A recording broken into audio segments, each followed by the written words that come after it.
I'd like to tell you about the strangest secret in the world. Not long ago, Albert Schweitzer, the great doctor and Nobel Prize winner, was being interviewed in London, and a reporter asked him, "Doctor, what's wrong with men today?" The great doctor was silent a moment, and then he said, "Men simply don't think." And it's about this that I want to talk with you.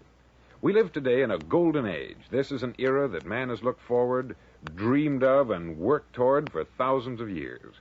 But since it's here, we pretty well take it for granted. We in America are particularly fortunate to live in the richest land that ever existed on the face of the earth, a land of abundant opportunity for everyone. But do you know what happens? Let's take 100 men who start even at the age of 25. Do you have any idea what will happen to those men by the time they're 65? These 100 men who all start even at the age of 25 believe they're going to be successful. If you asked any one of these men if he wanted to be a success, he'd tell you that he did. And you'd notice that he was eager toward life, that there was a certain sparkle to his eye, an erectness to his carriage, and life seemed like a pretty interesting adventure to him. But by the time they're 65, 1 will be rich, 4 will be financially independent, 5 will still be working, 54 will be broke. Now think a moment. Out of the 100, only 5 make the grade. Why do so many fail? What has happened to the sparkle that was there when they were 25? What's become of the dreams, the hopes, the plans? And why is there such a large disparity between what these men intended to do and what they actually accomplished? When we say about 5% achieve success, we have to define success. And here's the definition. Success is the progressive realization of a worthy ideal.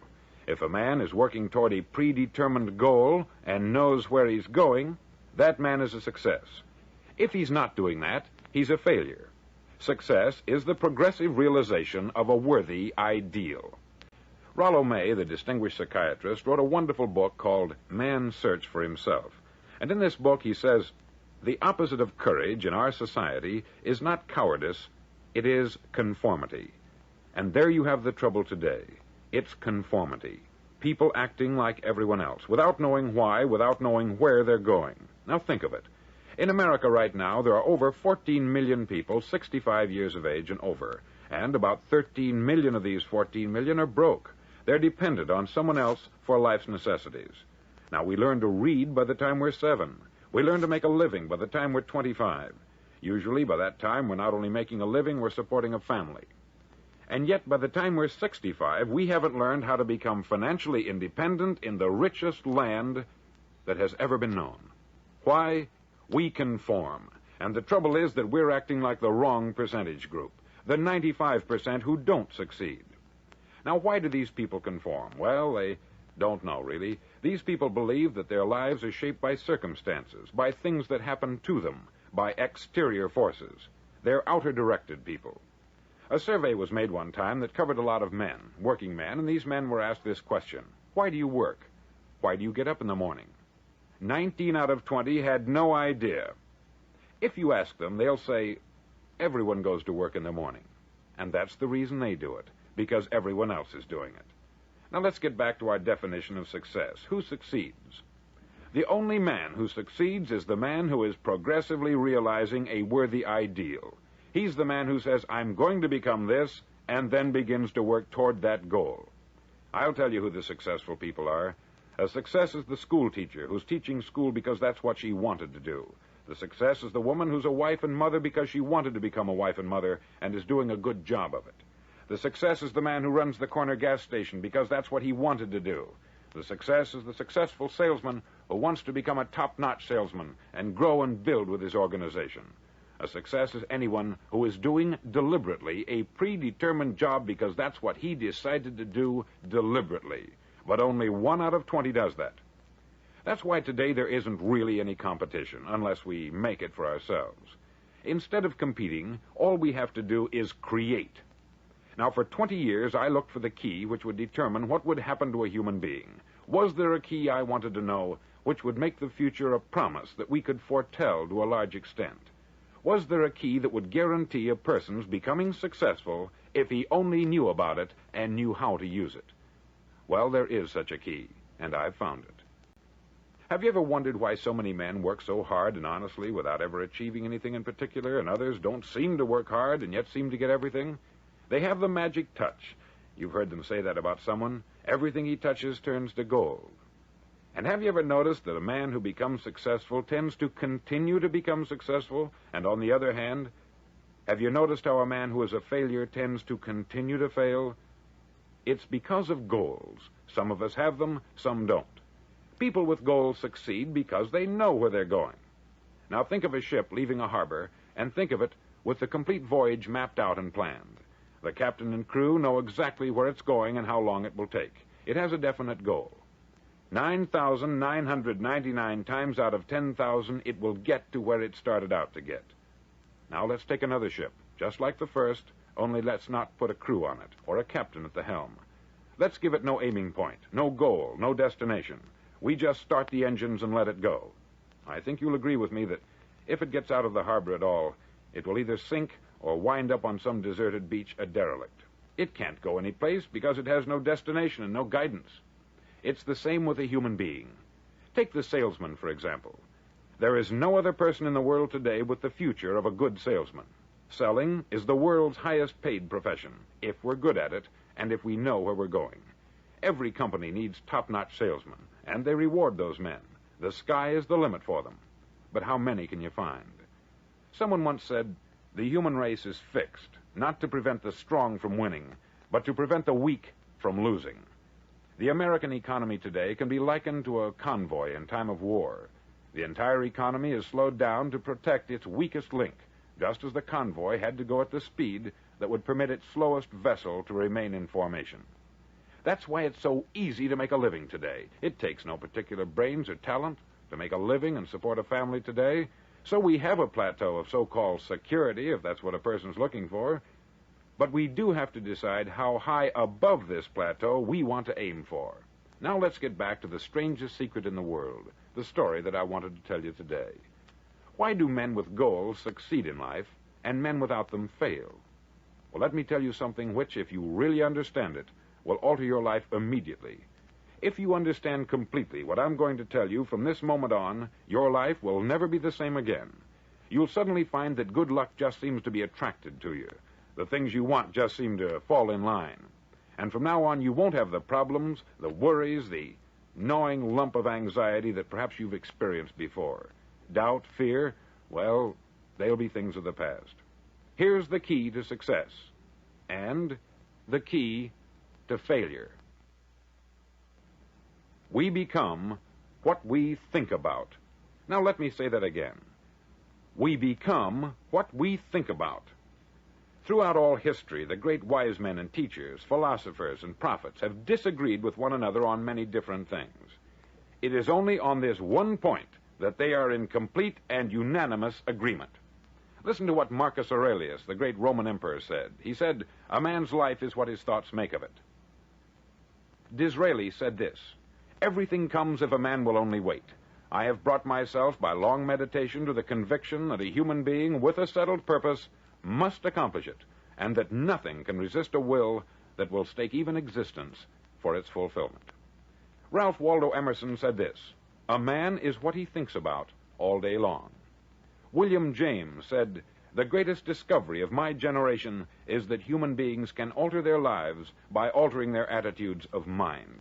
And he also said, "We need only in cold blood act as if the thing in question were real, and it will become infallibly real by growing into such a connection with our life that it will become real. It will become so knit with habit and emotion that our interest in it will be those which characterize belief."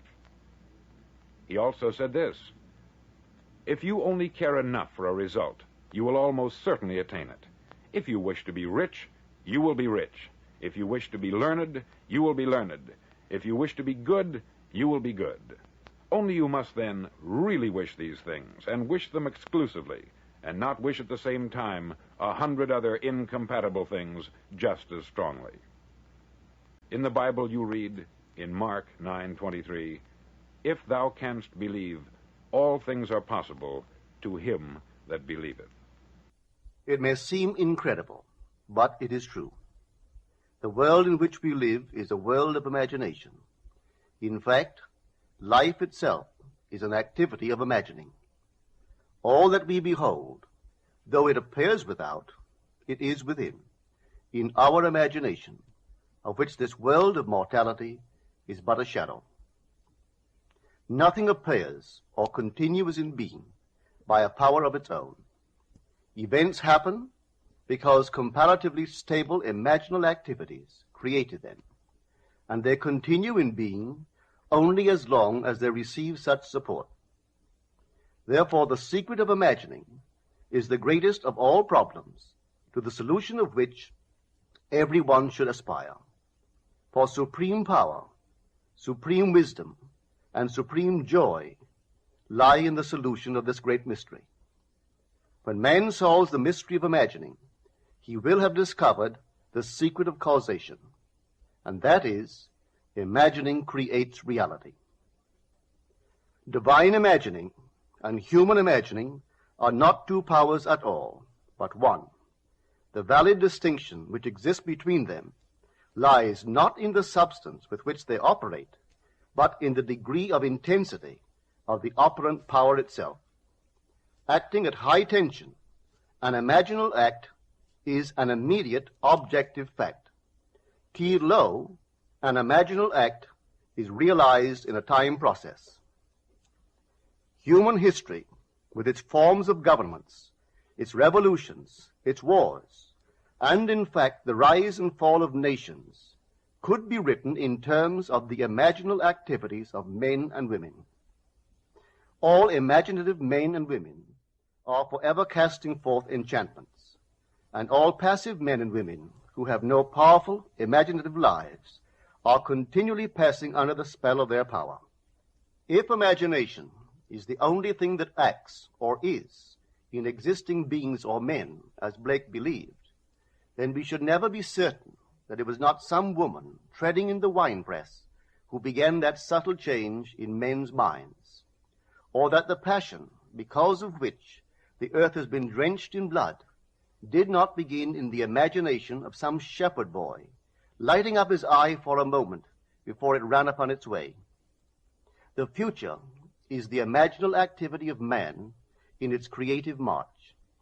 Imagining is the creative power, not only of the poet, the artist, the actor, and orator, but of the scientist, the inventor, the merchant, and the artisan.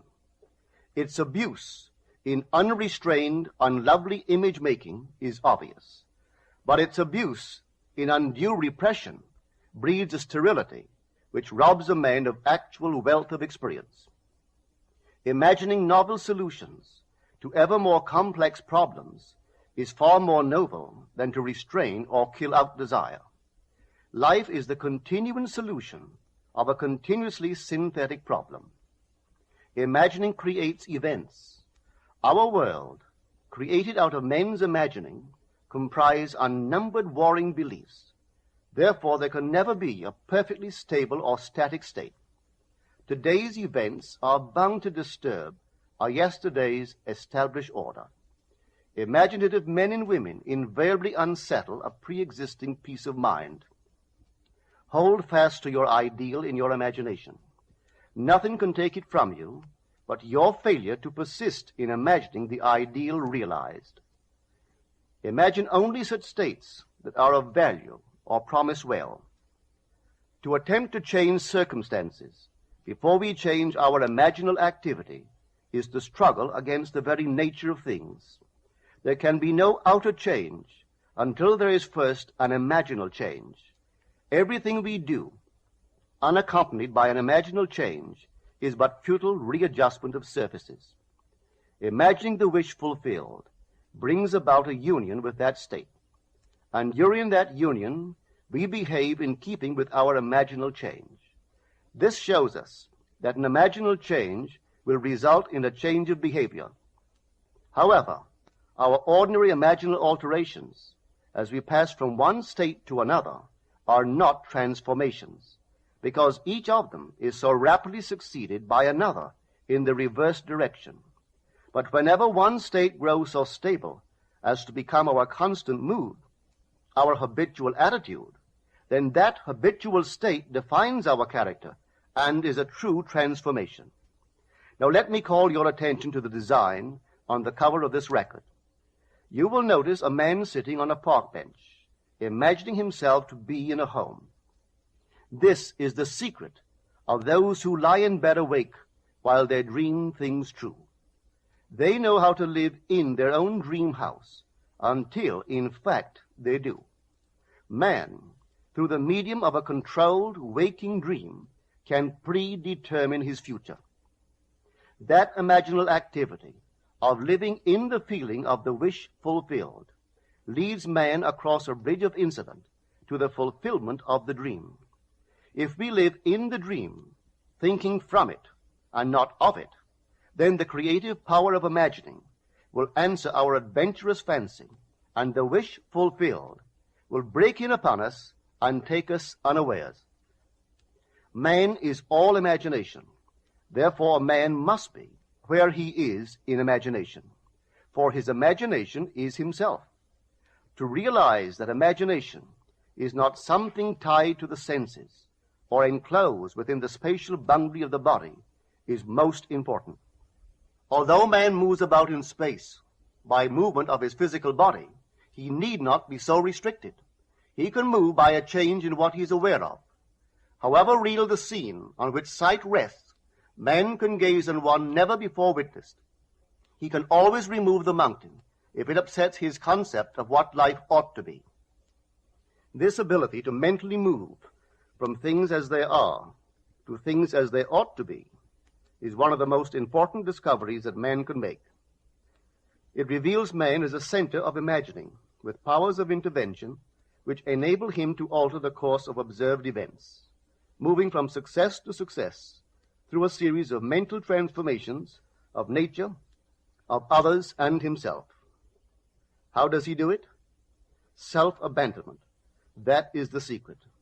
He has to abandon himself mentally to his wish fulfilled, in his love for that state, and in so doing live in the new state and no more in the old state.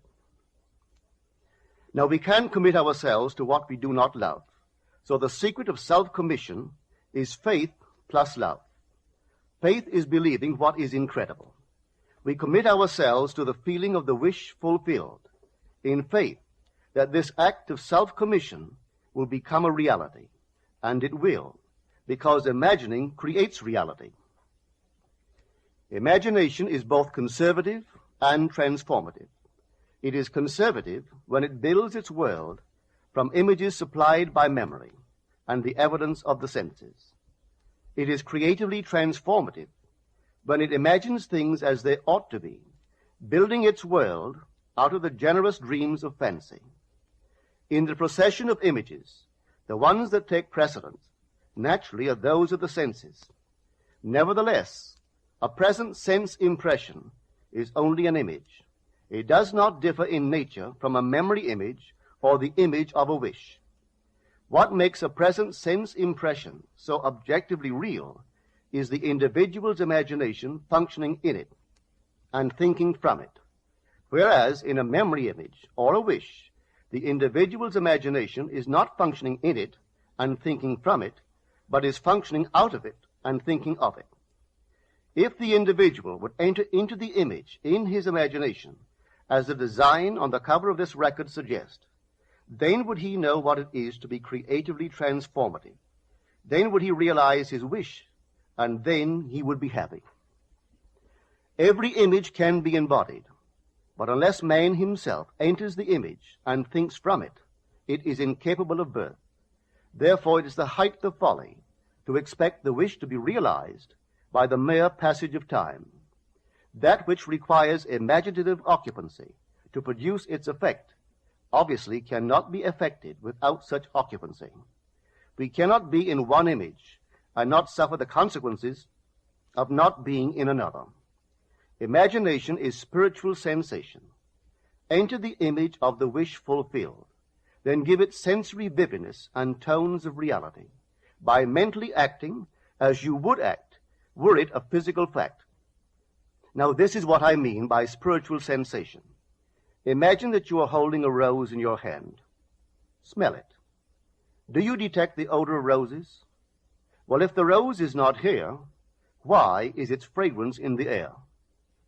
Through spiritual sensation, that is, through imaginal sight, sound, scent, taste, and touch, man can give to the image sensory vividness.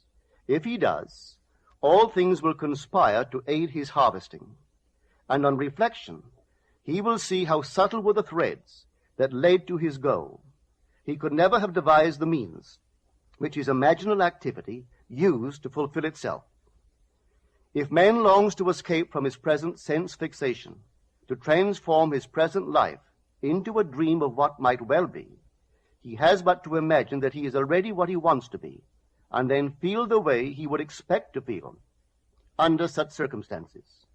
Let him, like the make-believe of a child who is remaking the world after its own heart, create his world out of pure dreams of fancy.